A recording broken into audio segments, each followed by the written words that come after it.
You're listening to an Airwave Media Podcast.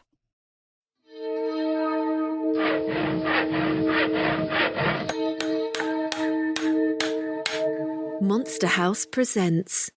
Monster Talk's a proud member of the Airwave Media Podcast Network, home of such shows as the Daily Meditation Podcast, I Know What Scares You, and When Things Go Wrong. If you'd like to advertise on this show, contact sales at advertisecast.com. I got up the other day and everything in my apartment had been stolen and replaced with an exact replica.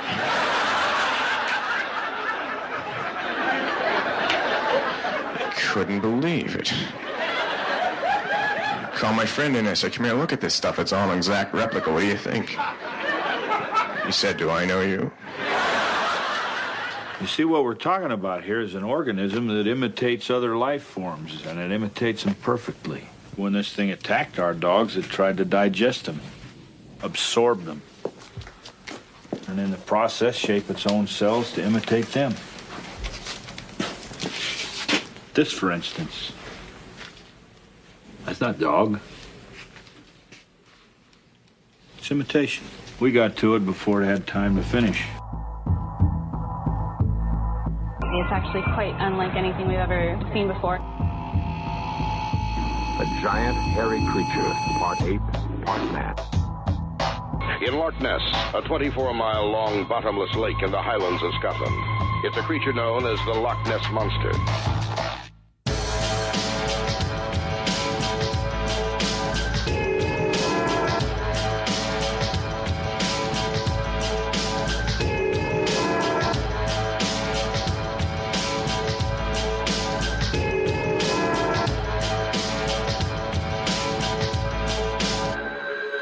Monster Talk.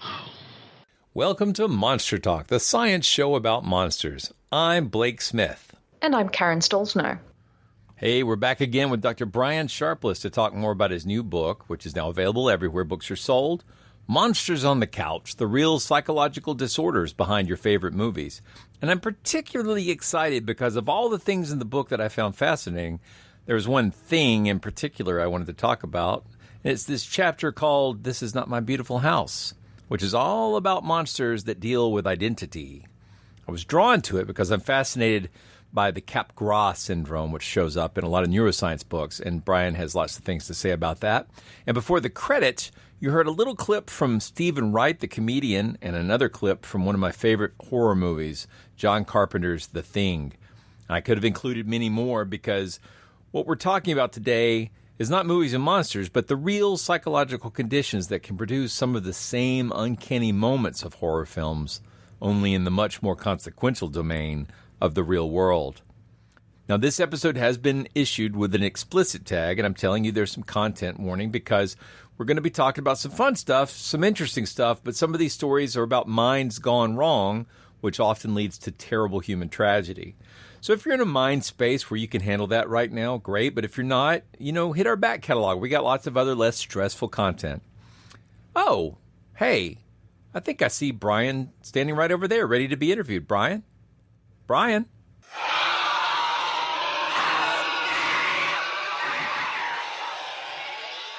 Monster Talk. Welcome back to Monster Talk, Brian Sharpless. Welcome back. Been a while. We're supposed to do that, I think. Yeah. A couple of weeks, yeah. I think when I was looking through the book trying to pick something for us to chat about, there was one thing. Difficult. Well, it was, but so many good things. For me, it was one thing in particular, which was your chapter on This Is Not My Beautiful House, because it deals with this idea of identity, of your own identity or the identity of others, and how you recognize people, and that ties into neuroscience and psychology. So, and he's a Talking Heads fan. Also true. Yeah, but you bring up The Thing and Invasion of the Body Snatchers and several other films that kind of tie into this idea. And one of the underlying conditions that sounds like this is something I've been fascinated with for a long time. So let's discuss that. But first of all, I guess we should tell people we're excited to have you back. But how's the release been going so far? It's been good. I've been giving lots of talks. I gave talks in Bulgaria, the UK, and now I'm hitting some parts of the US on the East Coast. And yeah, very busy, very fun. Get to meet a lot of interesting and sometimes very strange people. So it's been good. I'm sure. Brian, we want to talk about chapter 5 on misidentification. And you start this chapter with a really strange story of, I'm not sure if it's Madame Martine or Martin or M, as sometimes she's known. If you could share a little bit of the story with us and tell us what's really going on. Yeah, so during World War One, this was a woman living in Paris, and she visited the police one day, and she gave quite a tale. It started out that she left for one day, and she had a recently born son, and she left him in the care of the nanny. She comes home, and the little boy is dead. So she is just beside herself with grief. She's hugging him. And then she's looking at her dead son's body very closely, and she notices things that don't make sense. She notices that his fingernails don't quite look like she remembered them. And she also thought that he looked like he was poisoned. So she comes to the conclusion that this actually isn't her son. It was a replacement. It was a dead child that was meant to look like her son. So she tells the nanny, and the nanny's like, no, this is your son. Look, he's in the same clothes. And she does not believe it. She gets very irate, and nobody believes her. So she actually goes to her funeral, the funeral of the boy, completely convinced that this is not her son. And then it gets worse. Then she believes that her daughter was replaced, but the daughter wasn't dead in this case. It was just replaced by a series of near identical duplicates in dozens of them, just one after the other. And nobody believes her, and her husband doesn't even believe her. And then she comes to the startling conclusion that her husband is also not her husband, but has been replaced. And so this kind of starts snowballing and involves the whole of Paris eventually. And so when she goes to the police, she tells them that all the bombings that are occurring are done with blanks. It's not actually to destroy the city. It's to lure the poor citizens of Paris underground, where they are tortured and then slowly replaced, and the replacements are set out loose on an unsuspecting public. And she fears that it might be all over France and possibly all over the whole world. Okay. So this was the first documented case of Capgras syndrome. It's been written about previously, but this was the case that really became famous. And Joseph Capgras was the doc who reported it, and it now bears his name. So really fascinating idea. You know, what's more terrifying than the idea that the people who you think you know aren't really the people that you know?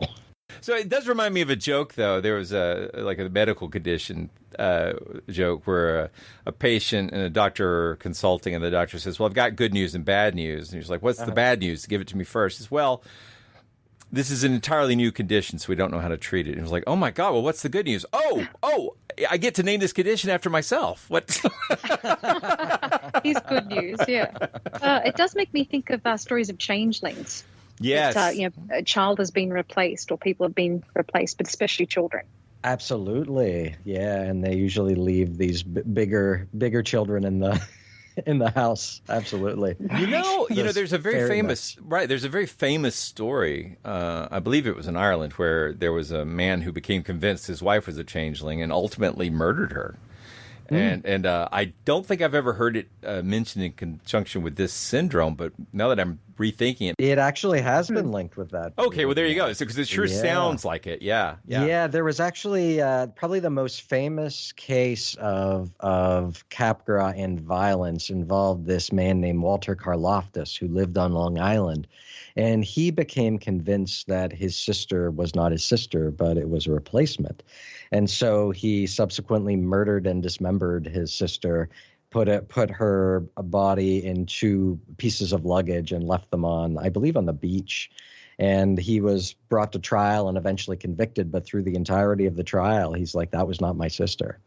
And this is one of the darker sides that, isn't as much fun as watching Invasion of the Body Snatchers. Well, but you do see violence in 32% of cases. A fairly large review took place, and they were looking at the violence. And if you think about it, it makes sense because in most cases of Capgras, the person that's replaced is a loved one. So it's somebody that you're usually very close to. And just as a thought experiment, what would you do if you thought you were living with somebody who wasn't who you thought they were? And even worse, they might even be the ones responsible for kidnapping your real loved one. What would you do? So it's not surprising if you think about it that you do see violence in almost a third of cases, and you see homicide occurring in 4% of these cases. Wow. Yeah, scary stuff. But if you think about it, high. Yeah, but if you think about it, why isn't that even higher? So if those figures are accurate, how are 68% of people able to live in relative peace with somebody who they firmly believe has replaced a loved one? I don't want to be super negative, but I mean, sometimes marriages fall into sort of a routine, and maybe it's not that closely examined anymore. It's like, I do wonder about that. And reading the chapter, I was thinking about that. Is it possible that people who are in those situations where they don't become violent, it's because they're being medicated or they're being put into convalescent homes or psychiatric institutions? It could be if they're identified, which might not be easy because just a lot of people don't know about this syndrome, even other medical professionals. Our best guess is that people who have the Capgras delusion, that's not the only cognitive sort of deficit they have. So they might have other problems with their reality testing and their ability to problem solve that might keep them in this very uncomfortable state where they can live and constantly accuse people of being imposters. And I got to say, this is not an uncommon disorder. It sounds really bizarre, and it makes for a great plot of movies, but you see this in 3 to 4% of psychiatric patients. Wow. And what I'm going to tell you next will blow your mind, but there are 2 studies that looked at Alzheimer's patients, and they found that 7 to 10% of Alzheimer's patients will suffer from this delusion. I've personally worked with 3 people that have suffered from Capgras. And it's even worse if you have somebody that has Lewy body dementia, 1 in 5. Yeah. So, unfortunately, I've got personal experience with this. Someone in my family. Oh, really? Someone in my family who's going through this, exactly what you're talking about, has frequently expressed concern that their spouse, I'm trying to depersonalize this, their spouse is not who they say they are, or their spouse is the spouse's brother who is dead, so that's not right. So and so on. It is not all the time, but just sometimes. And also there was a sort of paranoid conviction that this person was also cheating on them as well as not actually being their spouse, which is there's a lot of conflicting delusions going on at the same time. Sure. But I guess linking them all, there's this real suspicion that the person is who that you think they are, or are they type of person that could cheat on me? Exactly. Yeah, it's a lot of questions about trust and identity.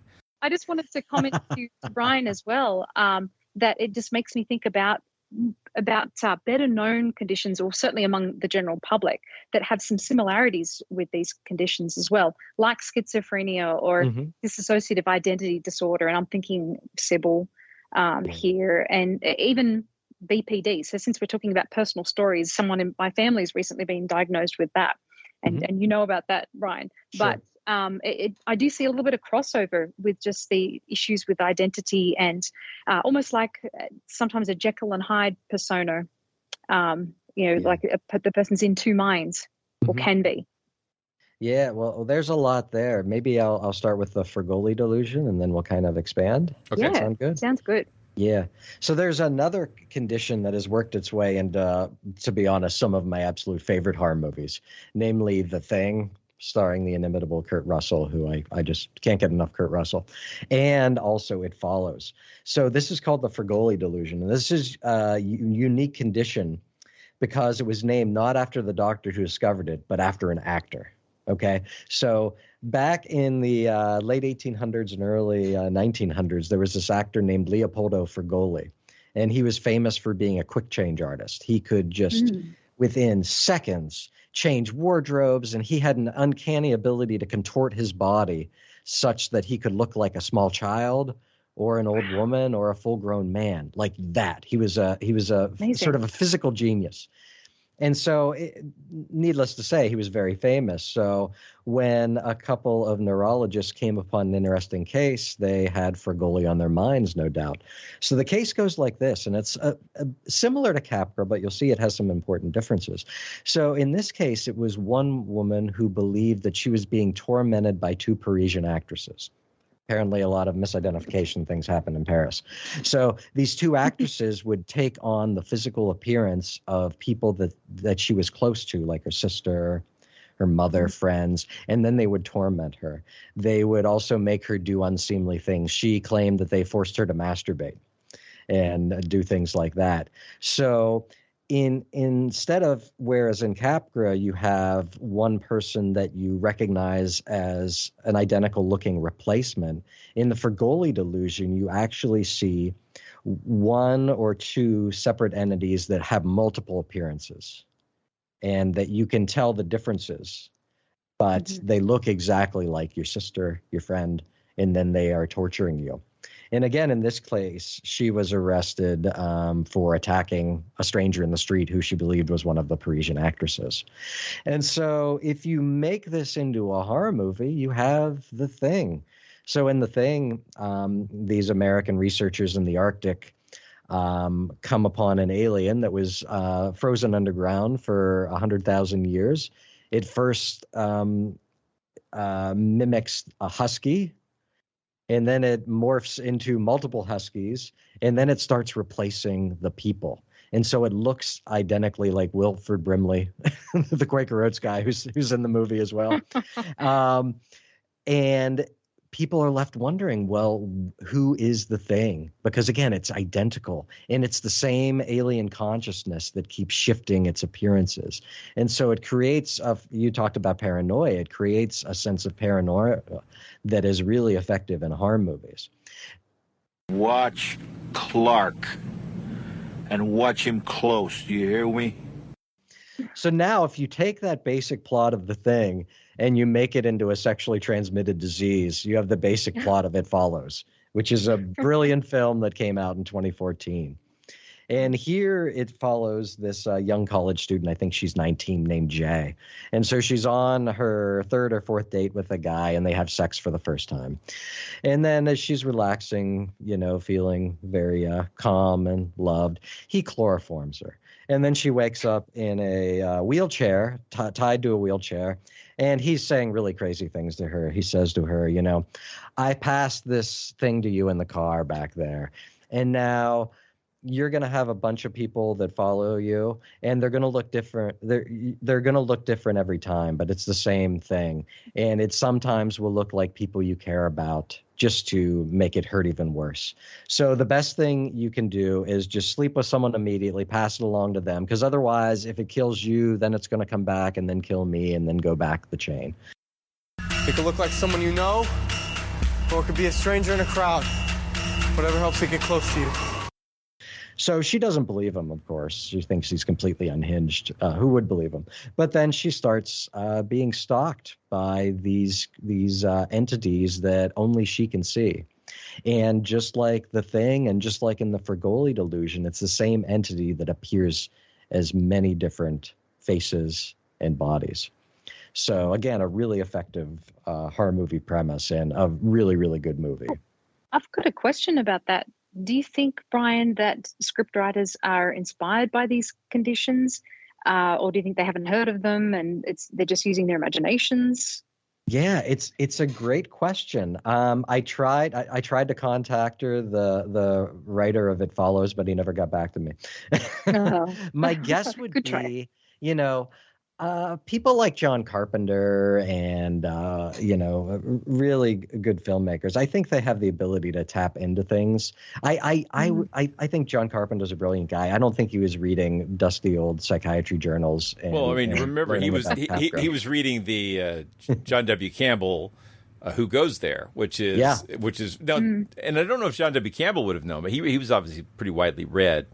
Yep. Yeah, but it is an interesting. Sorry, I didn't mean to interrupt, but I was just like, no. The story's really good. You should read the story, but because Carpenter goes back and he sort of makes it more like the novella than the original. It's not Howard Hawks directing, but the Howard Hawks version they call it. Yeah. Right. But I think some filmmakers do self-consciously do it. So Wes Craven based A Nightmare on Elm Street on a few different things, primarily the deaths of the Hmong population in Orange County, California. So he was very aware of what was called sudden unexpected nocturnal death syndrome, which is a mouthful. And he used some of the newspaper reports in the film. Some of the things Nancy did were done by some of the poor Hmong who died in their sleep. So in certain cases, you can see filmmakers self-consciously working in real-life disorders. And I think they should do it more. In my book, the last chapter, I give a formula for how to do it in 3 very fast, simple steps. But yeah, I can't imagine that John Carpenter and David Robert Mitchell were aware of this unusual syndrome. I got to tell you, I graduated with a PhD in psychology from a very good program. People who are listening now know more about Capgras now than I did when I graduated. Wow. It just wasn't covered in my. It just wasn't covered in my program because we have the entire DSM, and it's not in the DSM. It's not. It's a thick book, but it's not a codable diagnosis. You can code it as something else, like a delusional disorder not otherwise specified. But yeah, okay, that's interesting. But it's also like putting other on a form. Everybody's just going to use other. That's other. What? Yep.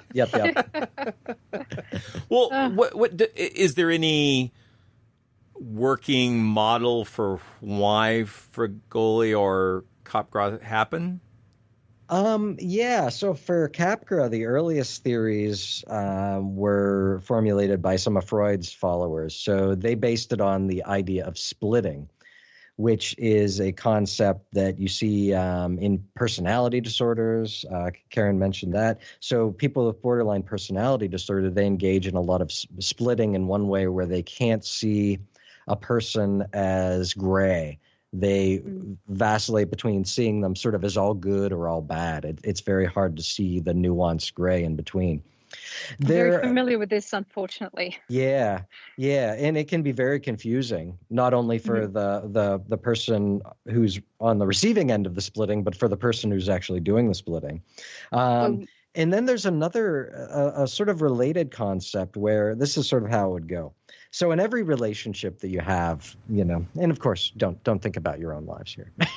No. But everybody that you love, everybody you have a really deep relationship with, you also hate. There are also things about them. Of course, you love them. There are things you really value about them, but there are things that drive you up the wall that you can't stand. And so most of us can tolerate that, and we can accept the hateful things just as well as the loving things, and we can keep an integrated image. Some people, we think, can't quite do this. So what they do is they can't tolerate the idea that they hate the people they love. So those feelings get split off from the loving feelings. And so what the earliest theories of Capgras would say would be the loving feelings now are with that partner who is gone.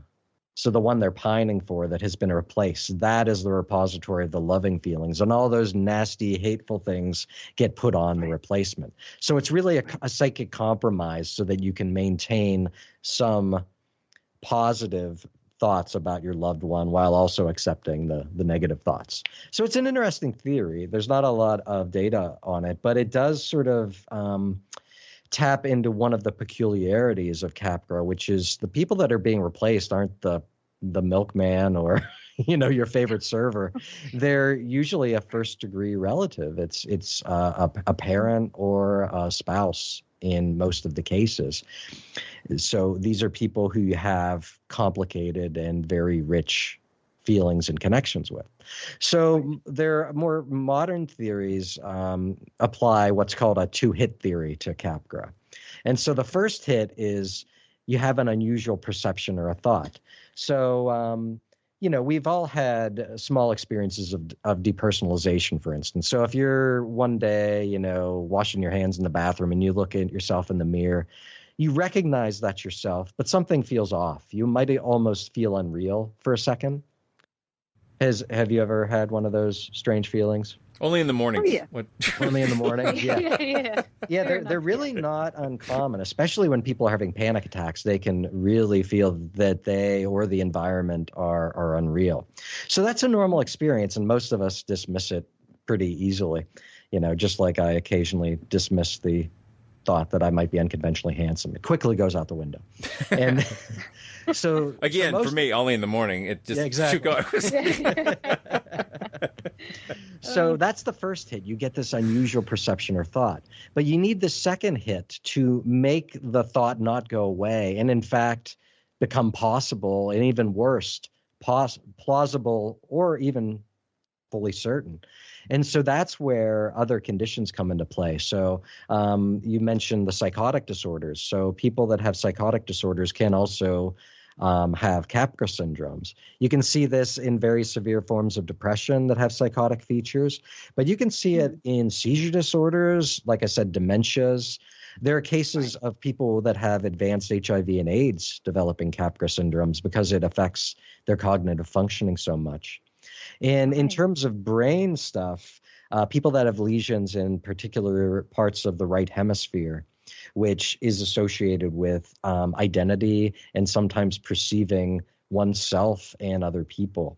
So people that have lesions in that area can have it as well. And there was a case of somebody with intellectual disability who developed Capgras syndrome.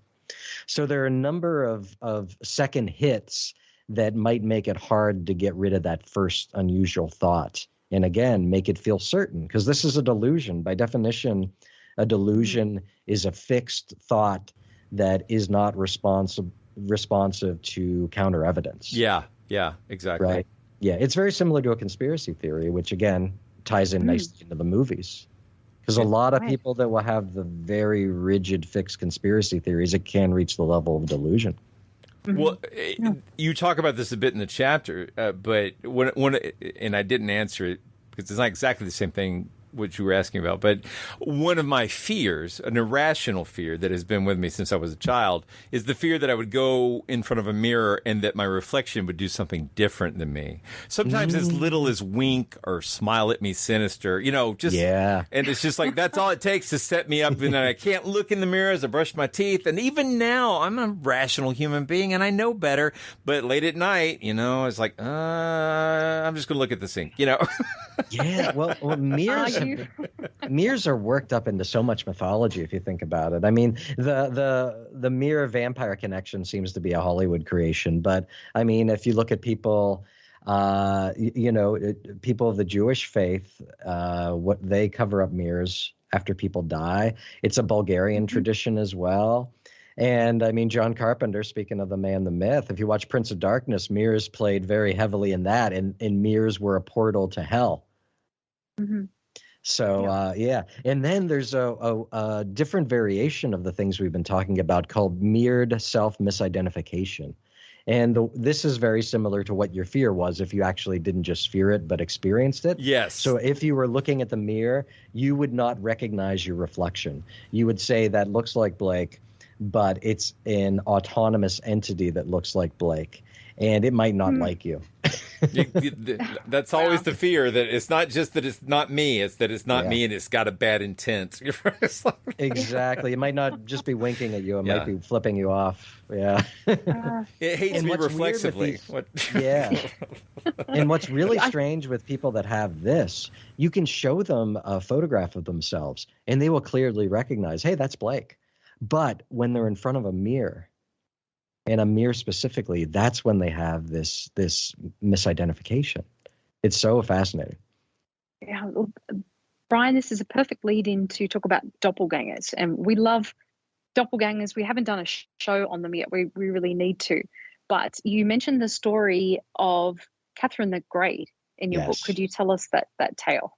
I will. I will jump back a bit and say that just throughout history, the mythology of doppelgangers is amazing. So I hope you do a show on that. But it was usually perceived as a harbinger of doom. Yes. So if you were to see your doppelganger, which is the posh German term for double walker, if you actually saw it, something really bad was going to happen. And there are cases of that. So Percy Blythe Shelley, who is Mary Shelley's husband, the author of Frankenstein, he supposedly saw his doppelganger shortly before he drowned. Goethe also saw his doppelganger, but he lived quite a long life. He was strangely comforted when he saw his doppelganger. But the best one, as you're alluding to, is the story of Catherine the Great. So this is probably apocryphal, to be honest. I couldn't find a lot of documentation, especially about what happened when she got assertive, and I'll tell that tale in a minute. But so the way it starts, she reclines to her bedroom, and so she's laying on her fancy bed, and one of the servants comes in and is very puzzled and says to her, you're here, but I just saw you in the throne room. And she's like, what are you talking about? I've been here. So she gets up and gets her guards, and she walks her way to the throne room, and sitting there on this ornate gold and red chair, she sees herself just staring. And so she calls out to it, and it makes no sound, doesn't respond, which she thinks is pretty strange, I'm guessing. And being a woman that never lacked assertion, she then orders her guards to fire upon it. And as here's where, right? I'm totally sensible. But I couldn't figure out what happened when she fired upon it. So I found a few different versions of the story, and they all ended with that. So I have no idea if they struck it or what. But she, lived at least a few years after that. But yeah, probably an apocryphal tale. Yeah, amazing though. Yes. Oh yeah, it's one of those things you hope is true.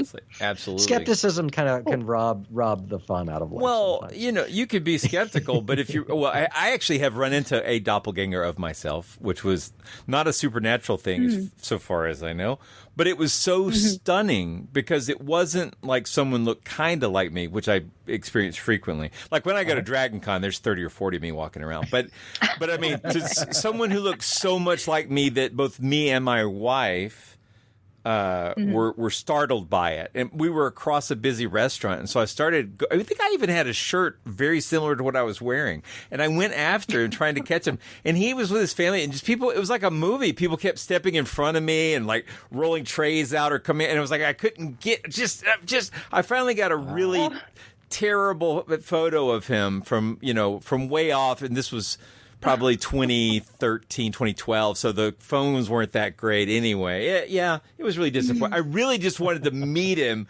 And because he was probably about 6 inches taller than me. But other than that, he looked exactly like me, and it was freaky. So yeah.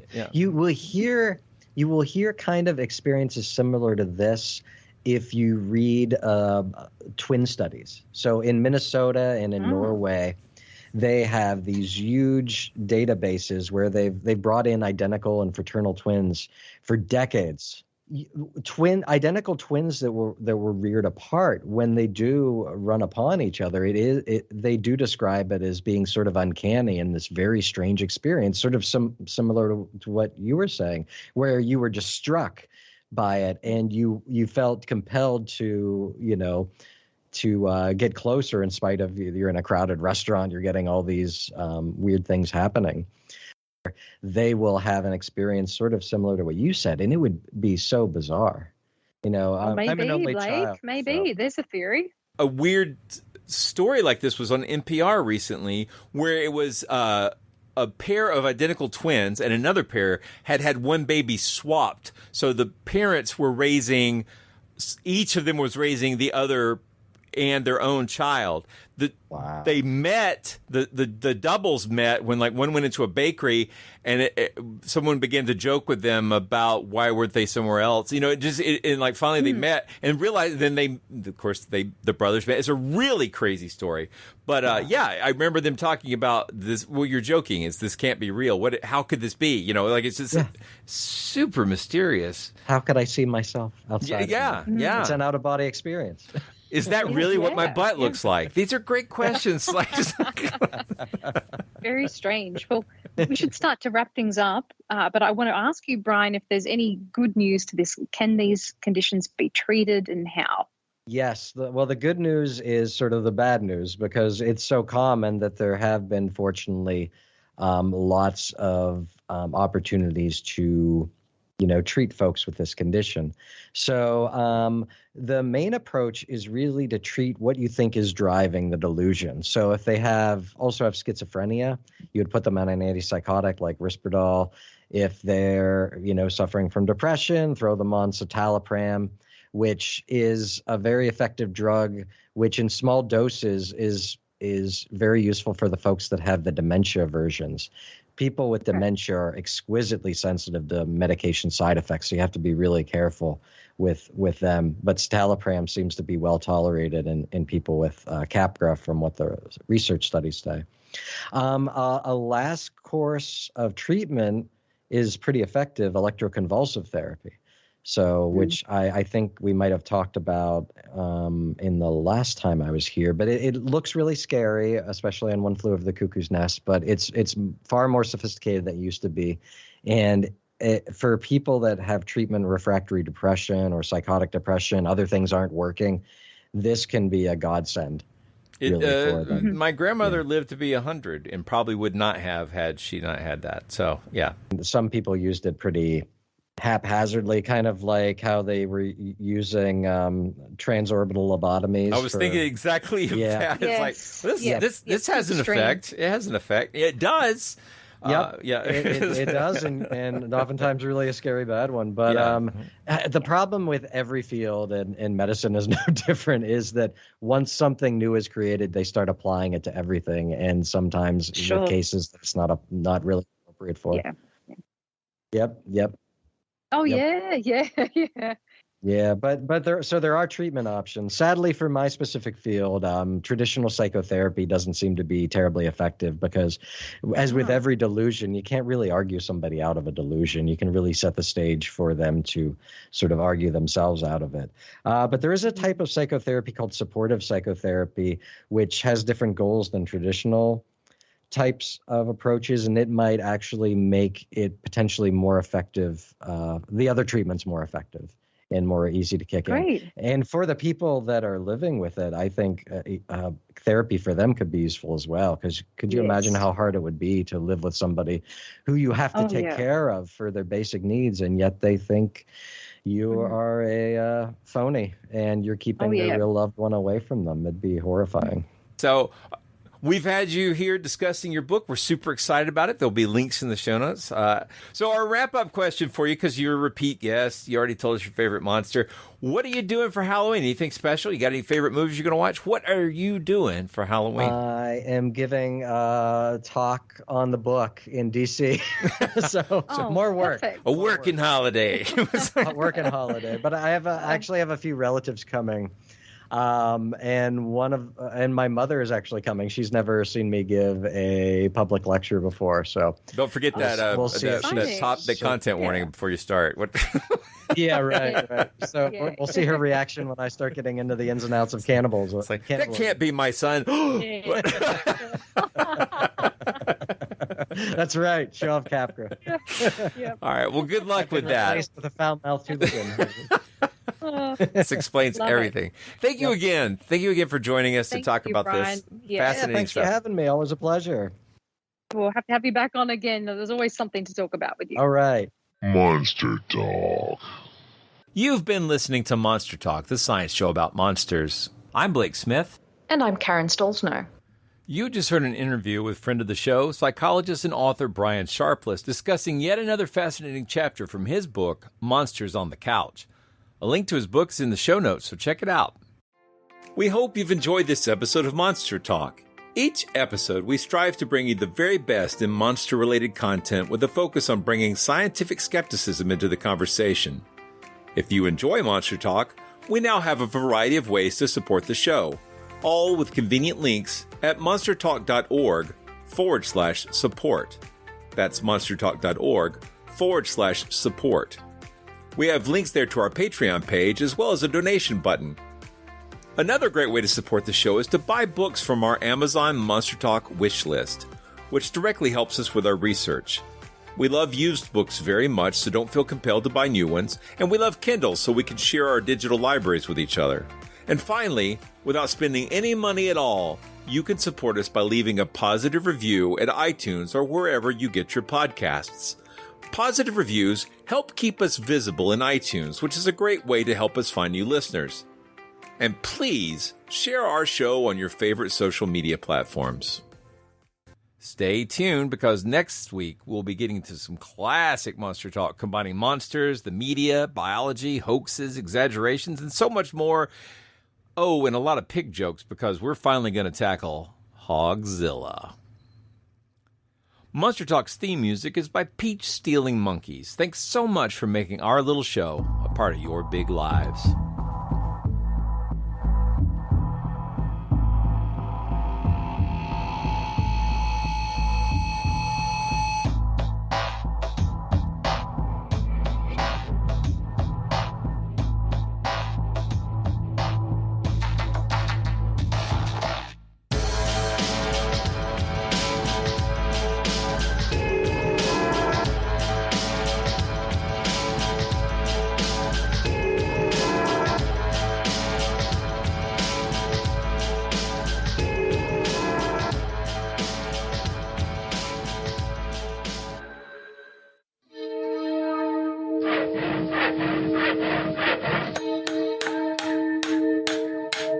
This has been a Monster House presentation.